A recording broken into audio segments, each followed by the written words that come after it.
Sa video ito, ituturo ko po sa inyo kung paano mag-click ng mga ads sa ClickSense natin. Okay, punta tayo sa Mozilla Firefox. Okay, click natin si Mozilla. Tayo na lang natin mag-load si Mozilla Firefox. Then, sa website, type natin yung solid.com.ph. Parang mabagal sa website ngayon. Tapos, enter.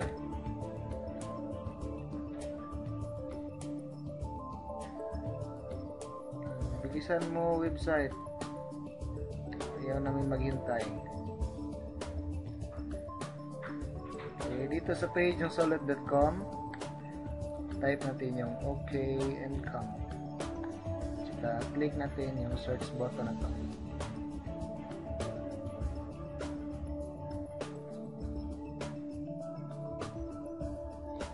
OK and come. Okay talaga ang income dito sa ClickSense. Bakit ko nasabi na okay? Kasi ang gagawin mo, click ka lang ng click, magkapera ka na. Hindi nasasayang yung pag-click mo. The connection is time out. Try again natin.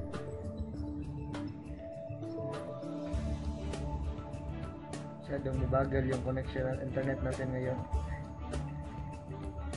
Yung speed po ng yung response po ng website, depende po yan sa speed ng connection natin. Masyadong mabagal yung internet, so ganito ang mangyari gaya sa akin. So one time lang tayo, wala tayong magawa dito. So back natin. Search natin ulit yung OK income. Baka mag-open na siya. Oh, ito na. So click natin yung pay-per-click jobs made easy home online guide, tips and technique.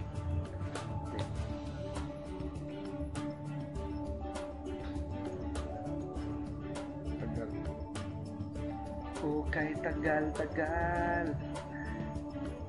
Ito na. Tapos scroll down tayo, hanapin natin yung banner ng ClickSense para makapag-sign in tayo. Hindi yun sa gitna yung banner. So scroll down pa. Nag-load pa si ClickSense. Scroll down. ClickSense. Ano nangyari sa'yo? Ito na si ClickSense. So click natin yung banner na to.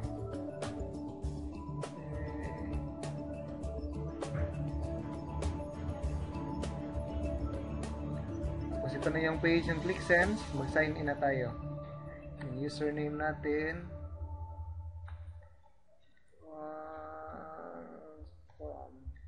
Tapos yung password natin, pasok din natin.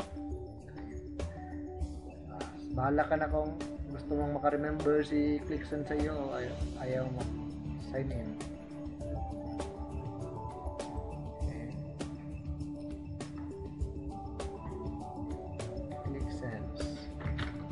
May sense ang pag-click natin sa ClickSense. Sakay na. ClickSense, ang tagal mo. Wala tayong magawa, hintayin lang tayo.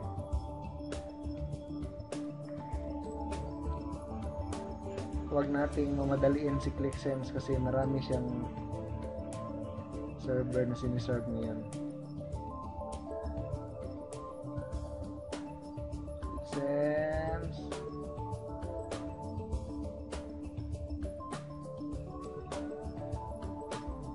While waiting sa ClickSense, pwede pa kayo mag-Facebook. O ito na. ClickSense. Ito yung username natin, rons_com, at saka yung balance natin, 0.0500. So, para makaka-click tayo ng mga advertisements, click natin yung View Ads. Okay, ito yung mga ads na pwede i-click natin. It will only take 3 seconds na magkapera na tayo. So, yung balance natin ay 0.0500. So, pag mag-click ka ng isa, magiging 0.0501 to. So, tingnan natin kung totoo ba yung sinabi. So, please wait a moment. So, nagreklamo si ClickSense. Sabi niya, please wait a moment. Huwag mo ako mamadaliin. Ibala ka dyan, ClickSense. ClickSense. Bilisan mo. ClickSense. O, ito na. Click on the cat. So, pinapahanap pa ni ClickSense yung cat. Saan ba yung cat dito?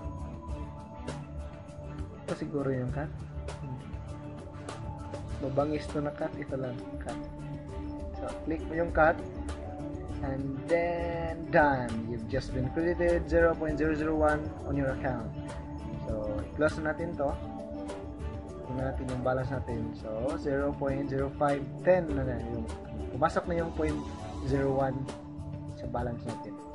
So, pag mag-click pa tayo ng isa, magiging 0.0520 yung balance natin. So, last na lang last. Okay. Click on the cat. Baka nagtaka kayo bakit cat yung pinapaklik ng ClickSense. Kasi, yung cat lang yung may iba dito sa pictures. Nakita nyo, puro mga aso to. Puro mga hybrid na aso, walang askal dito. Dito rin ma-determine ng computer na tao talaga yung gumagawa ng command. Kasi ang tao lang kasi yung makahanap kung anong naiba dito. Hindi to magawa ng adbot, hindi to magawa ng mga kahit anong program nila. So, click natin yung cat. Ito yung cat. And done. You've just been credited 0.001 on your account. So, the connection has time out. Hindi nag-open yung website. So, wala na tayong pakialam dyan. Yung sa atin lang, yung nakapasok na yung balance account natin. So, ganyan lang ang gagawin mo. 0.0520 na yung balance natin. Click ka lang ng click at hindi mo pa binasa ng laman ng mga website na to, nagkapera ka na.